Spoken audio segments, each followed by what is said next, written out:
We need to have a scorecard of what has been achieved.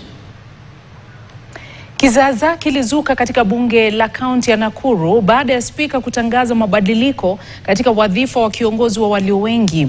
Daktari Alex Langat ametimuliwa kama kiongozi wa walio wengi na nafasi hiyo kuchukuliwa na William Mutai katika bunge hilo ambapo chama cha UDA ndicho kina wanachama wengi.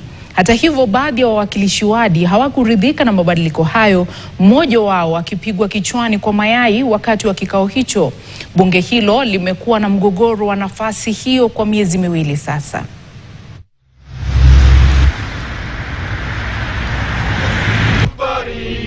Ametubariki. Ametubariki.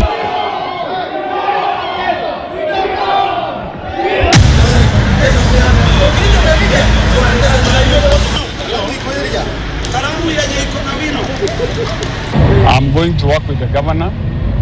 Any government business that is brought to the assembly, I'll make sure that I table it and I support it. This does not mean that it is going to undermine our oversight, our legislative and our representation roles. The assembly is intact. Hii mambo tumemaliza. We have a new majority leader. We call for your support. We rally behind our majority leader. We rally behind our governor because you have a lot to implement.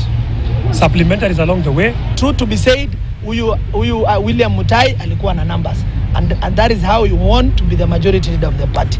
I want to state categorically ya kwamba sisi kama chama yetu ya UDA, we support our party, we support our president, we support our governor. Nikiwa pale mbele nikasikia nipiga mayai hapa kwa kichwa na ni ukweli mnaona vile imenigonga, na kusema ukweli kama waheshimiwa hatufai kufika kwa hiyo level ambayo amefika, lakini tunasema vile tulikuwa tunasema freedom fighters ambao tulikuwa tunafaitia welfare na mambo ya ML wetu, tunaona communication imefanyika vizuri. As a majority unaiba mayai ya kuku, unakuja kupigana hapa. I think the speaker must take stern action against mwizi wa mayai.